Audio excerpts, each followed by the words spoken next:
Now we have James and Kyo from IDEO, who've already spent a lot of time with us working with the teams on their products, on their understanding of their products. So without further ado, we get these two guys up, and please a warm hand. Thanks, Phil. Thanks, Carlos, for having us. It's been super exciting. We've spoken to a bunch of companies a few months ago and again earlier this week. And I guess we've been introduced as saying we're going to give everyone an introduction to how user-centered design works. And actually, I think that'll probably take longer than maybe longer than the 10 minutes that we have. But I think what we want to do is recount to you really the work that we've been doing, we did with the companies last week, and the general sort of setting the context of user-centered design, customer journeys, a customer-centered way of viewing product that we hope will be sort of the basic framework or the basic vocabulary for how all of us talk to these great companies about what they're trying to do. I think maybe the reason that they called us is because I guess the team at Seedcamp is very aware that in the run-up to an event like this, in the momentum about starting a company, you can focus so much effort on pitching, on telling a story to people who might invest or advise, et cetera, and you can get into sort of a bubble where ultimately a great product is about something that lives in people's real lives and makes their lives a better place. And so I think since we are, I guess, practitioners, we spend a lot of time, not just designing, but in people's homes and people's lives, understanding what makes products great. We thought they called on us to see if we could burst that bubble and get the teams back into thinking about their customers in a very real way. So the question that we were talking to them last week was, what makes a great product? We know that it's not about how it performed. A demo day is super exciting, but that's not, even if it performs great at the demo, that's what makes a great product. And it's not even about what happens exactly on the screen, though we certainly love something like Halo. But the best part about Halo is the fact that it makes your world work better, right? So Halo has a great interface, a great user experience, but the best thing about it is sort of the ripple effect that a great product like that has on real life, right? I guess how many of you use Halo, by the way? Oh, so many people. Yeah, I love it. I don't have any interest in it, but my question is, how many of you have stayed like a couple minutes longer at a meeting knowing that you could go outside and be pretty sure that you could get a cab without any difficulty, right? Yeah, so Rachel was nodding, thanks. Yeah, but I guess the point is that's what I mean. When you begin to think about customers' real lives and the ripple effects that you could have on how they live, not just on how awesome that experience on the screen is for them. And so the tough part is that when we're so focused on demo days, investor pitches, et cetera, we rarely have time to sort of step back and get that real life perspective on how people actually behave. And so what we wanted to do last week with the teams was to step back and take that, sort of look at more of a customer-centered view, and asking a bunch of questions. So first, what is the customer's real job to be done? I love this screen from Airbnb because it's from the bit of the site that talks about why you might want to rent out your house or your apartment, and it doesn't talk about, oh, how much I love renting my space. A lot of these videos are about, I want to spend more time with my kids, or we're trying to save up to go on holiday. Really getting at what underlies why people might use a product, not necessarily the functionality of the product itself. We might want to ask things like, where does the experience really start? It doesn't necessarily start, when they open up that screen. Does it start when they're thinking, if we have a product that's about how people generate sales leads, does their experience start when they're talking to a colleague, waiting at the bus, or when they read something about how something in the market has changed on their way into work? So when are they first really interacting or even thinking of using your product? It might start earlier and it might end later than you think. This is sort of what else influences them. I think often when we think about great products, we think it's just like the user and their screen, where in fact we know that in between all those different sort of moments where they use the product, they're speaking to their boss, or they need to get advice from someone, or they need to check on another website to get the information they might need to make a decision. So a real understanding of product is understanding all those other folks that are in their world outside of just their interaction with you and with what you've put on their screen. And I think this is the most important one. What are you really competing with? I think, you may have an amazing app that deals with helping people manage receipts, expenses, et cetera, but in many ways you might be competing with that plastic box that's on the kitchen table that we know is a faff. We know it's not necessarily easier. It's certainly not as elegant, but it may be more familiar. So the challenge for your product may not be how do you compete with all the other startups that are also doing, Receiptify.com or something like that. And actually thinking about, how are you competing with the stuff that is already just familiar to them as very everyday, even sort of analog solutions.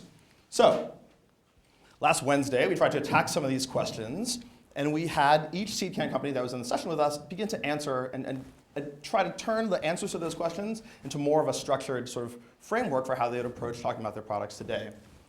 So, I'll hand it over to Juho. Okay, so step one. Great. So, can you hear me? Great. So the first thing we did last Wednesday, this was a pretty quick session, and kind of trying to, shortcut a little maybe, but we figured that all the teams know who their customer is, and they've all spoken to people they're designing for, or they might be designing for people who they know very intimately. So we started with a small exercise of just creating a real person that you're actually designing for, which very often helps you kind of get away from extremely kind of tough techie or minuscule, like a UI or user experience questions where you're arguing about something that doesn't really matter to the user you're creating. So the first thing we did is basically start constructing a person. So who is this person? Where do they live? What kind of life they are living? How old are they? What is their name? And kind of put a face to a user. So when you start talking about the journey they go through, your product, you're actually talking about the person, not just a use case or a random number or whatever, visitor number, so and so. So really putting and focusing on the user, not at all at the product, but the user. What is the user? What is their life? And basically then starting to design the journey for that user. The second step we went on to is, again, starting with the user, not with the product yet. And that was what they want to get done. What is the kind of user task that the product you're working on, the user flow you're working on is answering? What are they trying to achieve? And keep this at a level where it's about what the user would say, not what you as a company deliver necessarily, but what the job they're trying to get done is. After that, we went into a basic user journey. We use lots of user journeys when we're designing experiences for hotels or digital products or whatever, and we create a kind of a basic framework and a couple of blank slides so that the teams could create their own user journeys throughout their product. And what we started with is kind of what's the first time you're ever going to hear about the product? And what kind of situation does this happen in? What kind of environment are you in? What kind of environment is the user you kind of mapped in the first step? Where are they going to be? And how can we use this to design a better product? Then we moved on to learn about it. How do you learn more about the product? How do you, figure out what it does, how it works, whatnot, and gain confidence to actually start using it? I think one of the things we wanted the teams to understand is that, right, it's a big step from just hearing about it from a friend to actually someone taking time out of their busy day to sit down for 10 minutes, half an hour, and really look and inform themselves. And I think we wanted the teams to say, well, really, what is that trigger? What might make them move from step one to step two and really start devoting more and more time to the product? Right. And then the next one is I tried. First time you're actually going to try the product. How is that going to happen? What environment, again, does that happen in? And what is the first time user experience like? And then using it. What happens when you're using the product? And how do you keep the user coming back? There are so many great services that you absolutely love, but never ever used again after the first time or first week or second week. How do we make it sticky? And then in between, we also each team created their own specific steps that might relate to their product. And lastly, we go on to how do I get help with it? Because things sometimes go wrong. What are those situations where things might go wrong? How could we design a service where they happen less, or actually where we deal with them better? And usually that's what we find when we talk to people about companies and user experiences. One thing that really sets great companies apart is how they deal with this step. When things go wrong, that's where you really build loyalty. And then lastly, how do you share it? How do you share the experience? How do you advocate the product or get people to talking about it? And I think that's more and more interesting step. I heard a quote somewhere, which is probably not so PC, but some ad guy said that marketing in the future will be like sex. Only losers have to pay for it. So this step is kind of preparing for it. Okay, and for each step, we kind of tried to keep the workshop in the user's world, not in the technology or the product specifically. So we looked at 4 different prompts for each one of these steps, which is kind of very kind of boring functionality. What is the user out there to do for a job? At each step that we mapped on the journey, what is the basic thing they want to get done? Kind of just writing it on the paper. It wasn't usually very surprising or different, but just putting it down. What are they to do? Not what your product is to do. What are the users doing? And then the second one, which is really, really important when we design things, or when I at least go through and design products and experiences, what is the user feeling? How are they feeling at this step? And I think that's, in many ways, what sets great design apart, is actually understanding users' feelings and designing for those, and actually knowing that, yeah, maybe at this point of their user journey, this place where you're using the product, they are not feeling so awesome. And then you as a company or product or entity kind of anticipating that and designing for that. And I find that I'm often smiling when I go through those moments where I see that they know how I'm feeling and then have done something to improve that. And then the 2 at the bottom. First one is, how else could I do it? What's the, kind of the inherent competition? Not just other tech products, but, the box of receipts, or, just asking a friend, or, what are the different options at these points? Who are you competing against? Yeah, I think we want a lot, we want the companies to start thinking about that. Using their product is not the natural step. You have to combat loads of laziness. What is the lazy option? Like, oh, I could use this new app, but I don't really know how it works. Okay, what's the thing they will always default to in their lives? And then the last one is going on to what else helps me. So who else do you need to talk to? Who else affects the situation? What other tools might you be using at this point? And how then will those affect your product or user journey? I think this is really relevant, especially to a lot of the B2B examples that we have, which is to say, between step 1 and step 2, does your user need to have a meeting with like 4 other people to decide, well, what am I going to do when I go back to the site next? What am I going to do when I go back to the service? So what are those social contexts or other services that need to be referred to in the meantime before they go on and start using more actively? Great. And then the last step in the journey that we did is then mapped under each step of this user journey. Kind of what are we going to do about it? Or what are we doing about it? So how can we design a better product or better user journey, knowing all these things we know about the customer? And hopefully that has generated a lot of things to think about for the teams and questions that they can ask the mentors about how they can make their product better. Okay? Cool. So we just have a couple minutes, and so this was great. It was a really fun session. The teams really got into it. There was no one who's like, users, meh.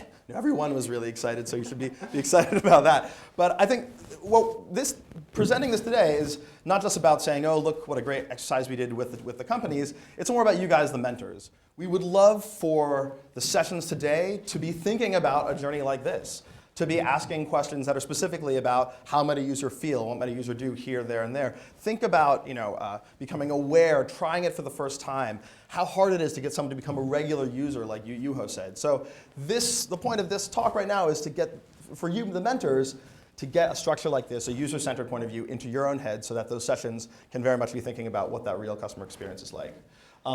So the questions today, what sort of questions, based on a framework like this, what sort of questions could we be asking? So if you're a designer, as Juho said, we'd love you guys to start asking these companies, how should the user feel? How would you make the experience such that the user feels great, or feels trusting, or feels, addresses their emotional needs as well as the functional ones? And particularly for every single one of these companies has to build trust. Every single one of these companies is a new brand, a new idea in a space where the user might be like, I'm not sure who are these guys. So how can design help build that trust with a very, very new company? If you're a techie, what's that link between what's happening in the back end, what's happening technically, and the user experience, right? So which are the features, where this team really should invest definitely in the technology because they address a particular user need? Where is the biggest technology bang for the buck for what the user needs to happen, right? And particularly where are the moments where a tech failure, right, could actually break the experience, where everything was going really well, but suddenly that thing was a lot slower than it needed to be, and there goes that bit of the user journey. And lastly, if you're a product manager or founder, to really take this question of how does that product get out to people, live in their lives? Can we make trial easier? What are the channels for reaching that user, that persona that we built up? And how do we actually reach the other folks that aren't using but are having major influence on how your product gets used? And then lastly, as people who have launched great products, you're very aware of what you're really out there competing with and the lessons that you've learned from launching your own companies. And it'd be great to share those lessons and ask you, these companies, have you thought about X, Y, or Z? And so I guess, these are just the beginning of lots of questions, but hopefully we can all be talking about the same type of framework, the same type of idea of what it means to be customer-centric, and give the teams today as the most useful advice possible. So let's get to it.